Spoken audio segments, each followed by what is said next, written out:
இன்றைய காலை ஜெபம். கர்த்தராகிய இயேசுவே, இந்த கிறிஸ்துமஸ் காலை எங்கள் வாழ்க்கையில் உதித்த உண்மையான வெளிச்சமாக வந்ததற்கு நன்றி.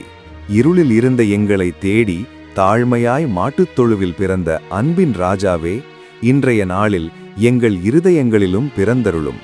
எங்கள் கவலைகளை அமைதியாக மாற்றும், எங்கள் பயங்களை நம்பிக்கையாக மாற்றும், எங்கள் கண்ணீரை ஆனந்தமாக மாற்றும் உமது சமாதானத்தை எங்கள் வீட்டிலும் வாழ்க்கையிலும் நிறையச் செய்யும்.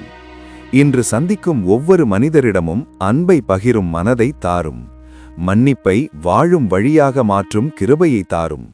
கர்த்தரே, இந்த கிறிஸ்துமஸ் ஒரு நாளாக மட்டுமல்ல, ஒரு புதிய வாழ்க்கையாக எங்கள் உள்ளத்தில் தொடங்கட்டும். இயேசுவின் இனிய நாமத்தில் இந்த ஜெபத்தை கேட்டு ஏற்றுக்கொள்ளும் பிதாவே, ஆமேன்.